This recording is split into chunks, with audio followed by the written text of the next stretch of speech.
ఒక కుటుంబం ఒక కారు ప్రమాదంలో చిక్కుకున్నారు. రోడ్డుపై నుండి దొర్లి పడ్డారు. ఎవరూ వారిని గుర్తించి సహాయం చేయకపోతే ఆ కుటుంబం మరణించి ఉండేది. ఒక ట్రక్ డ్రైవర్ అటుగా వెళ్తూ కారులో ఉన్న నలుగురిని పట్టుకుని రక్షించాడు. అంతలో మరికొందరు వచ్చి వారిని కాపాడడంలో సహాయం చేశారు.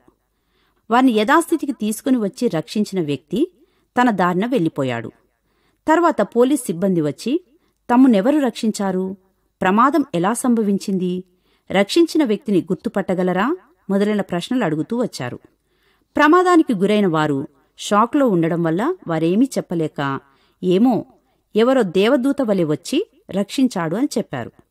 ప్రియ స్నేహితులారా, మనం ఎవరికైనా సహాయం చేసినప్పుడు మనమెవరిమీ, ఎక్కడుంటాం, ఎక్కడి నుండి ప్రత్యక్షమయ్యాం మొదలైన వివరాలు తెలియనవసరం లేదు. కాని ప్రమాదం నుండి ఒకరు మన ద్వారా రక్షించబడడం ప్రాముఖ్యం.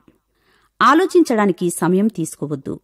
ఆర్థికంగా సహాయపడమైనా మరే విధంగానైనా చేతులు చాపి సహాయపడడానికి, ఆపదలో ఉన్నవారిని ఆదుకోవడానికి సంసిద్ధులమై ఉండాలి. ఈరోజు మనం ఎవరికైనా సహాయం చేయగలిగామా మరి?